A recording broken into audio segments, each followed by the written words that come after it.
വടക്കേ അമേരിക്കയിലെ മൗണ്ട് ഡെനാലിയിൽ കുടുങ്ങിയ മലയാളി പർവ്വതാരോഹകൻ ഷെയ്ഖ് ഹസൻ ഖാൻ സുരക്ഷിതമായി ബേസ് ക്യാമ്പിൽ തിരിച്ചെത്തി.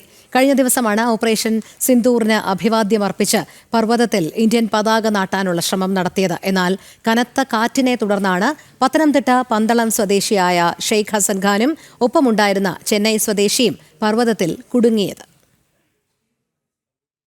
ിൽ വിജയം വരിച്ച ഇന്ത്യൻ സൈന്യത്തിന് അഭിവാദ്യമർപ്പിച്ച് ഈ മാസം 4-നാണ് ഷെയ്ഖ് ഹസൻ ഖാൻ യാത്ര തിരിച്ചത്. 17,000 അടി ഉയരത്തിലെത്തി ദേശീയ പതാക ഉയർത്തിയ ശേഷമാണ് അപകടത്തിൽപ്പെട്ടത്. ശക്തമായ കാറ്റിൽ പർവ്വതത്തിൽ കുടുങ്ങി. വിവരമറിഞ്ഞതോടെ വിദേശകാര്യ മന്ത്രാലയം ഇടപെട്ടു. റേഞ്ചേഴ്സ് എത്തി സുരക്ഷിതമായി ഇരുവരെയും താഴെയെത്തിച്ചു. സുരക്ഷിതരാണെന്നറിഞ്ഞതോടെ കുടുംബത്തിനും സമാധാനം. മോനിപ്പോൾ ബേസ് ക്യാമ്പിൽ എത്തിയെന്നാണ് ഇപ്പോൾ ഏറ്റവും അവസാനം കിട്ടിയ വാർത്ത.